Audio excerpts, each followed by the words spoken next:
Uma boa noite para você que está ao alcance desse vídeo. Eu quero nesta noite fazer uma pergunta para você que é adventista, para você que é testemunha de Jeová. Como você vê este livro? Ele é a palavra de Deus ou precisa de complementos para que haja veracidade na palavra de Deus? Será que eu dependo de profetas, profecias? Eu não sei como você vê. Eu vejo como a palavra de Deus que se discerne espiritualmente. E só entende este livro quem nasceu de novo. Quem é espiritual, porque o reino de Deus, ele é espiritual e ele se discerne espiritualmente. O apóstolo Paulo, ele fala que há 3 tipos de pessoas no mundo: o homem carnal, o homem espiritual e o homem natural. O homem carnal é aquele que aceitou a Cristo, mas ele ainda não tem Cristo reinando na sua vida. Ou seja, ele ainda obedece os desejos da carne, os prazeres carnais. O homem natural é aquele que ainda não aceitou a Cristo e não compreende as coisas do Espírito. E o homem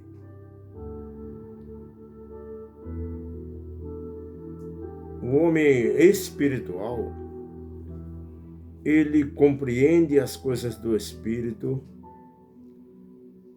e ele obedece ao Espírito que há nele. Ou seja, ele não obedece mais à carne. A carne foi sepultada. Os prazeres carnais morreram da sua vida e nasceu uma nova criatura em Cristo Jesus. E eu quero nessa noite, neste vídeo, fazer uma leitura de 3 passagens rápidas para que você entenda o que eu quero dizer nessa noite. Primeiro, saúdo você com a paz do Senhor, aos cristãos, aqueles que seguem a Cristo, e a você que ainda não é cristão, com uma boa noite de salvação. Então veja, o livro se encontra no livro de Gálatas, capítulo 3, versículo 23. Veja o que o texto diz: tutela da lei para nos conduzir a Cristo. Mas antes que viesse a fé, estávamos sob a tutela da lei, e nela encerrado para essa fé, que de futuro haveria de revelar-se. De maneira que a lei nos serviu de aio para nos conduzir a Cristo, a fim de que fôssemos justificados por fé. Mas não tendo vindo a fé, já não permaneceremos subordinados ao aio. Pois todos vós sois filhos de Deus mediante a fé em Cristo Jesus. Porque todo quantos foste batizado em Cristo vos revestiste. Disseste que não pode haver judeu, nem grego, e nem escravo, nem liberto, nem homem, nem mulher, porque todos vós sois em Cristo Jesus. Mateus capítulo 24 vai dizer também que no fim dos tempos viriam muitos falsos profetas. E também que o sinal da vinda de Cristo, ele seria apostasia. E eu quero ler João, no capítulo João, no livro da Bíblia, capítulo de João, capítulo 3, Jesus estava lá no Monte Semene, E um dos fariseus, chamado Nicodemos, vem até Cristo de noite. E ele diz para Jesus: sabemos que és mestre vindo da parte de Deus, porque se tu não foste, não faria os sinais que tu fazes. Então, este homem, ele vai até Jesus para avisar Jesus que havia uma trama para matá-lo. E quando ele vai e diz para Jesus, sabemos, ele está dizendo todo o sinédrio. Esse homem, ele fazia parte dos 72 componentes do sinédrio que interpretavam e ensinavam a lei ao povo judaico. E ele vem a Jesus avisar a Jesus que havia uma trama, porque Jesus estava incomodando a esses homens que estavam debaixo do aio. E o texto que eu li ali diz que o aio ele só serviu para guardar a gente até a vinda de Cristo. Que a partir de Cristo, a lei seria toda cumprida por ele, como diz Mateus capítulo 5:17, porque a lei era para Cristo cumprir, porque nós não temos condições alguma de cumprir toda a lei. Isto é fato, porque o livro de Tiago, no capítulo 2, versículo 10, diz: todo aquele que tentar se justificar pelas obras da lei e tropeçar em apenas um dos mandamentos, será culpado por todos os demais mandamentos. Então, é impossível o homem cumprir a lei nos seus 613 mandamentos, que, na realidade, Deus deu 10 mandamentos a Moisés. Mas os judeus, eles acrescentaram mais, totalizando 613 mandamentos. E Nicodemos fazia parte dos doutores da lei, dos 72 componentes do Sinédrio, responsável pelas leis de Israel. Então, a lei ela tinha que ser cumprida pelos habitantes de Israel e os que morassem nela, os estrangeiros. Porém, ela não era para todo o mundo. E Jesus, ao chegar, ele diz para Nicodemos: Nicodemos, necessário é nascer de novo. Porque quem não nascer de novo, Nicodemos, não verá o reino de Deus. Por que será que Jesus disse isso? Porque Jesus estava dizendo para Nicodemos: o reino de Deus, ele é espiritual. Nicodemos estava no reino material, debaixo do aio, aguardando a vinda da graça. No momento que Cristo veio, ele veio trazer a salvação agora pela fé. Porque a lei, ela não salva. No passado, os homens traziam seus animais e ali era colocada a sua mão direita sobre a cabeça daquele animal e o pecado simbolicamente era transmitido àquele animal que era sacrificado e aspergido o seu sangue sobre o propiciatório. E ali, João Batista está lá no Jordão batizando, presta atenção no que eu estou falando. E quando ele vê Jesus descer ao Rio Jordão para ser batizado, Jesus, ao avistar Jesus, ele diz: eis o Cordeiro de Deus, que tira o pecado do mundo. Ele não encobre, ele tira o pecado do mundo. Então eu quero dizer para você nesta noite, que Jesus ele veio para nos libertar de debaixo da maldição da lei. A lei é maldita? Não, ela não é maldita. Ela é justa, perfeita, santa e eterna. Porém, o homem é pecador. Romanos capítulo 3, versículo 23. Todos pecaram e destituídos estão da glória de Deus. O que é destituído da glória de Deus? estão mortos espiritualmente. Por isso, Cristo chega para Nicodemos e diz: Nicodemos, necessário é nascer de novo. E para nascer de novo, agora é pela fé em Jesus Cristo, que foi o autor e consumador da lei, que cumpriu ela em toda a sua essência. Porque a lei, na verdade, era uma sentença de morte para nós, por não podermos cumprir, por a lei não salvar. Então, eu vou mais além. Romanos capítulo 3, versículo 20. Ninguém será justificado pelas obras da lei. Então, não tem salvação na obra da lei.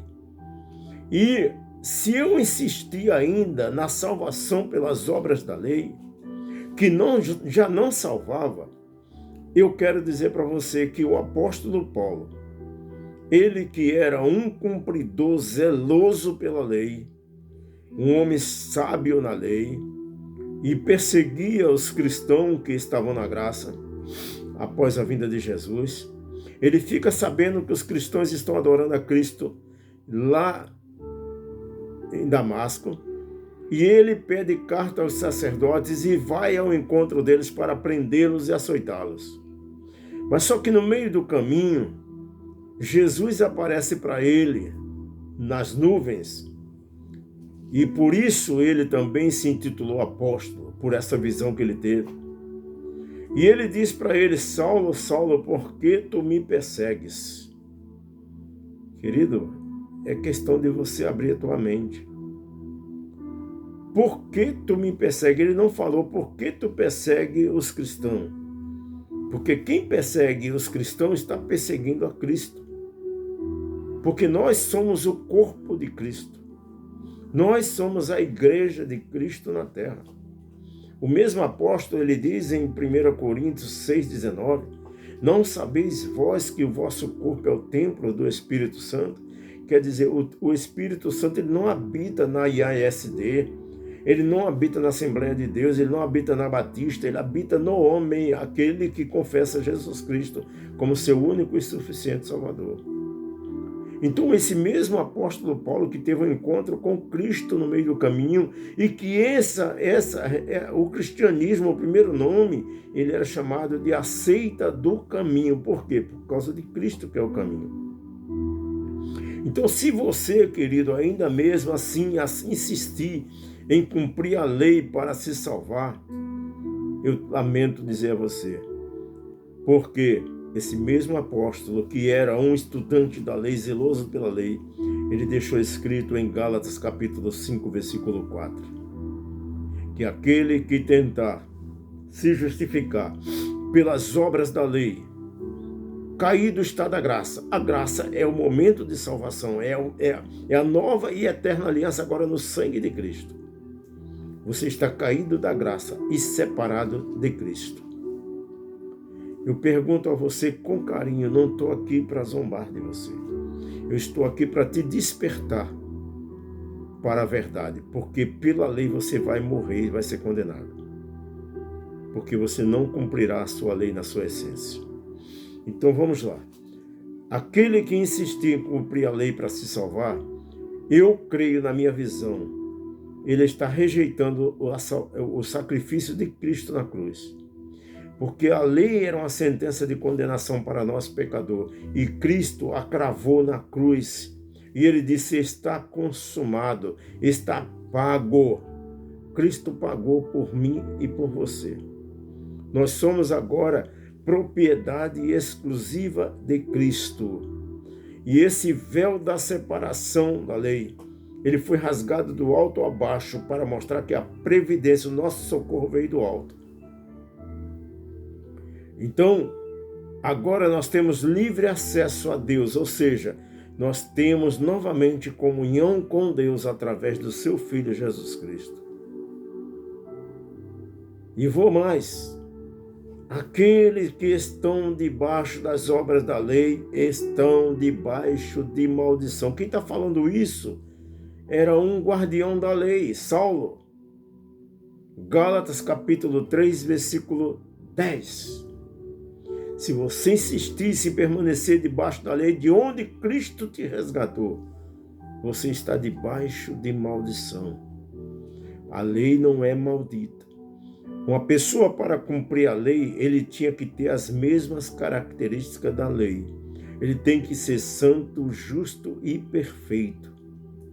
E só Cristo tem essas características. Portanto, a lei era para Cristo nos libertar debaixo dela. Como diz Gálatas capítulo 3, versículo 13.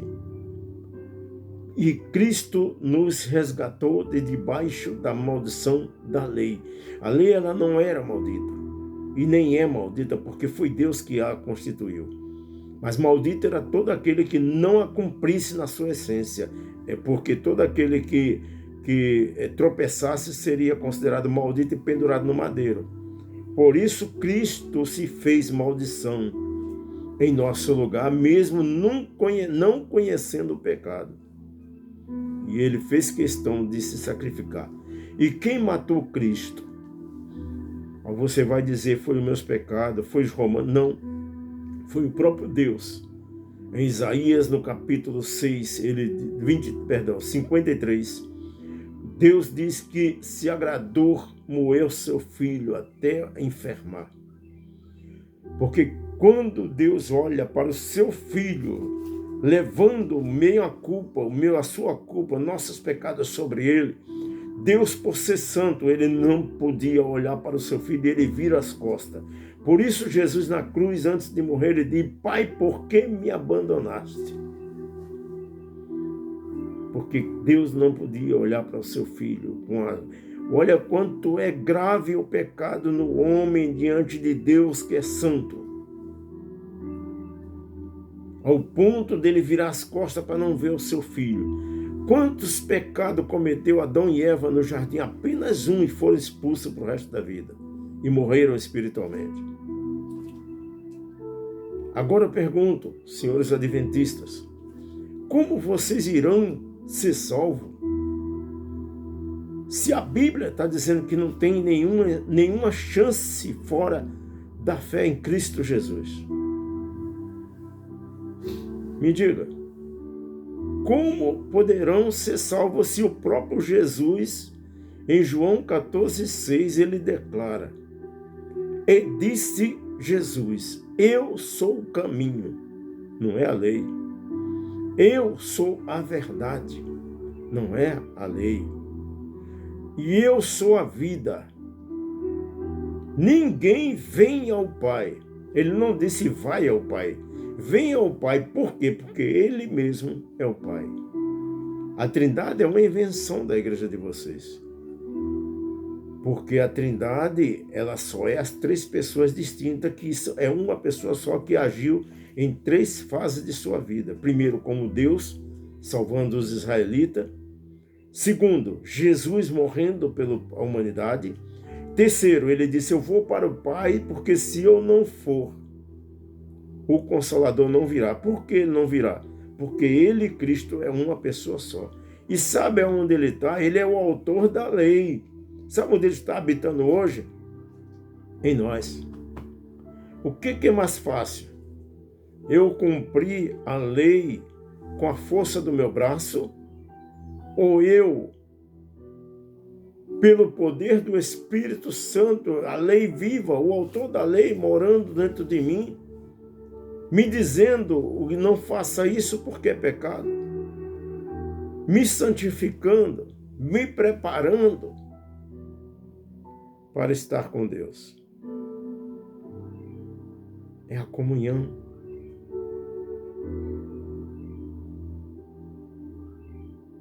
Então, queridos, o inimigo ele não deixa de trabalhar.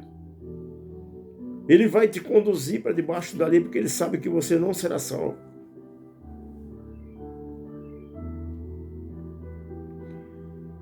E eu fico doente quando eu vejo um ensinamento dizer, sem a guarda do sábado, não há salvação. Se a lei, se o sábado pertence à lei, e a lei foi cumprida por Cristo, e Cristo nos resgatou de debaixo da lei, Que influência tem o sábado na minha salvação? Que influência tem o domingo na minha salvação? Sabe o que eu tenho que guardar? É este corpo. É este corpo que eu tenho que guardar. Sabe por quê? Porque Ele, o Deus Todo-Poderoso, Criador da terra e do céu, na forma do seu Espírito, está habitando em nós. Ele está habitando dentro de nós. Eu tenho que guardar esse corpo de que maneira? Evitando o pecado. Ele me ajudando dentro. As más conversações. A bebida, porque é um suicídio. Porque eu vou destruir o templo. E ele diz, destruir o templo e eu te destruirei no final. Cada um de nós fomos gerados para ser o templo da nova aliança. Se você não tem esse conhecimento, observe Êxodo 37, logo após Moisés atravessar o Mar Vermelho. Deus recomenda a ele: Moisés, pega madeira de acácia e faz uma caixa com as medidas tais. E assim Moisés faz. Deus não poderia ter mandado pegar um outro tipo de madeira? Uma madeira mais fácil de lapidar? Mas Jesus é o carpinteiro. E a madeira de acácia, ela só dá no deserto.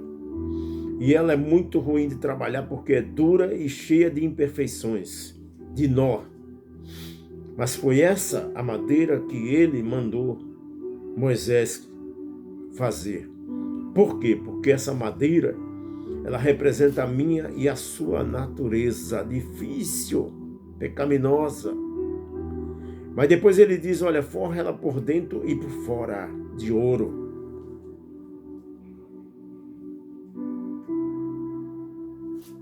Sabe por quê?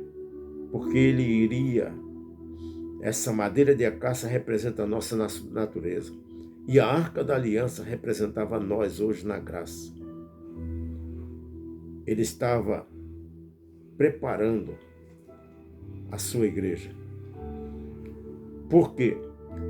Porque na época da aliança, da lei, Deus, uma fagulha da sua glória, se manifestava em cima, no meio dos dois querubins para falar com Moisés. E Moisés, quando saía da tenda do concerto, ele saía com o brilho da glória de Deus no rosto. Era apenas uma fagulha. E hoje, ele habita dentro do homem. E quando eu obedeço a Deus, não pecando, quando eu obedeço a Deus, fazendo a vontade do Espírito, eu vou crescendo espiritualmente e o Espírito Santo de Deus vai encontrando trabalho para trabalhar no meu ser. E aquele ouro que Deus mandou ele vestir por dentro e por fora representa a glória de Deus. E quando eu saio na rua, no meio desse mundo pecaminoso, sem falar uma palavra, as pessoas reconhecem que eu sou cristão. E muitos dizem, quando estão falando palavras debaixo do escarlão, olha, esse moço aí é pastor, esse moço aí é cristão. Não fale isso perto dele, não. Sem precisar. Às vezes, o meu testemunho pessoal, porque não é para ser cristão só dentro da igreja, mas o meu testemunho tem mais poder às vezes do que uma própria pregação, porque o mundo está de olho em nós e ver a diferença do falar, do andar. A pessoa compra e paga. As minhas palavras, a palavra do cristão é diferente do mundo. Não usamos gírias, não usamos palavrões. Nós só falamos uma nova língua, que é a língua do reino dos céus. Porque nós nascemos de novo a partir da palavra e a profissão de fé no batismo nas águas. Então, querido, eu quero dizer para você, desperte. Desperte, porque pela lei você será condenado. Jesus, ao entrar no templo, no mesmo capítulo 37, os fariseus estavam estudando a Torá na porta da entrada. E Jesus disse para ele: vós examinais as Escrituras, crendo nela haver vida eterna, porém elas testificam de mim.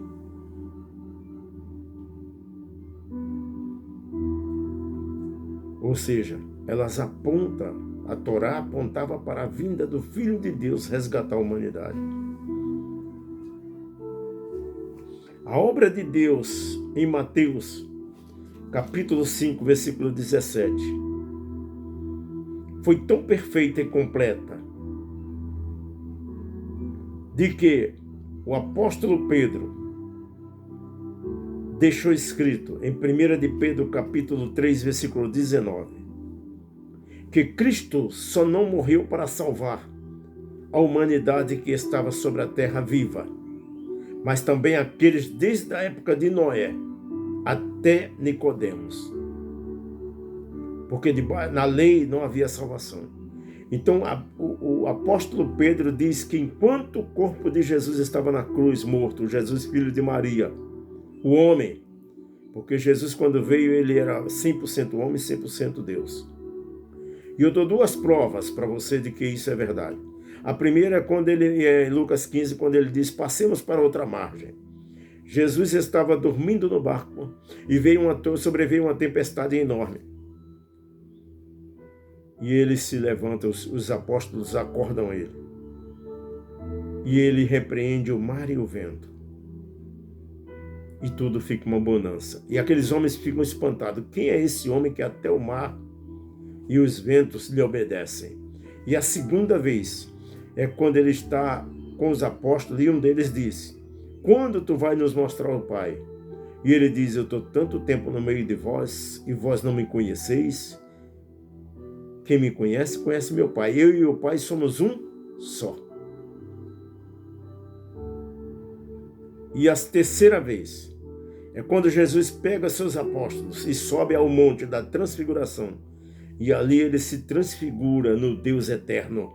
E eles veem o seu cabelo branco, representa a eternidade. E a sua glória, ele brilhava para... Eu acredito que ele também transformou aqueles dois. E aparece Moisés e Elias para ele. Ali ele estava dizendo: é desta maneira que eu vou voltar a este mundo em glória, glorioso. E vocês também. Porque em 1 Tessalonicenses, capítulo 4, a partir do 13, está escrito, querido, a maior promessa da igreja que tem fé em Cristo, que está na graça da nova e eterna aliança. Nova e eterna aliança, a outra já foi. Quando ele disse: os mortos em Cristo ressuscitarão primeiro. E nós que estamos vivos seremos transformados em um corpo espiritual, igual ao que Cristo ressuscitou. Querido, por que nós seremos transformados? Para suportar a glória de Deus. Porque ele se manifestava uma fagulha sobre os querubins na tampa do propiciatório. E Moisés saía com brilho no rosto, tinha que botar o véu na cabeça. E até hoje no rosto. E até hoje os adventistas estão com esse véu nos olhos. E não abrem mão. Porque acreditam que a salvação é pela guarda do sábado. Não é um dia da semana que vai influenciar na minha salvação. Mas é na minha fé em Cristo e viver segundo a sua palavra. Então, 1 de Pedro, capítulo 3, versículo 19, Jesus foi lá, nas prisões espirituais, aonde estavam mortos aqueles homens desde a época de Noé, e pregou para eles. Qual foi a pregação? Eu sou Cristo que a Torá disse que viria. E depois ele volta, e ao terceiro dia ele ressuscita num corpo glorioso. Como glorioso? Porque quando os apóstolos foram recomendados a ficar dentro do cenáculo até que descesse o Espírito o Espírito Santo sobre ele. E o que aconteceu? Jesus entra pela parede, não passou pela porta. E aqueles homens ficam todos assustados. E ele disse, eu não sou um fantasma. E ele pega um peixe do que eles estavam comendo e coloca na boca. Espírito não come. E depois ele mostra os cravos da sua mão. Que Deus te abençoe, querido. E que esta palavra toque teu coração. E você desperte. Cuidado com os falsos profetas, porque o último sinal que antecede o retorno do Cristo em glória, o Cristo que vai vir buscar a sua igreja, é justamente o abandono da fé. É o que o apóstolo Paulo deixou escrito em Gálatas 1:8. Se alguém pregar um outro evangelho além desse que nós temos pregado, seja anátema, seja maldito. E é o que mais nós estamos vendo hoje sendo pregado por aí. Como se Cristo tivesse morrido numa cruz para dar carro do ano, para dar empresa, para dar riqueza, para dar mansões. Cristo morreu na cruz para dar algo muito maior que era impossível aos olhos humanos ao homem. A vida eterna, resgatá-la. Aquilo que Satanás roubou lá no Éden, fez o homem perder. Cristo restituiu na cruz a minha e a sua vida. Querido, a salvação não é pela lei, é pela fé em Cristo Jesus, o Filho de Deus. Que Deus te abençoe em nome de Jesus.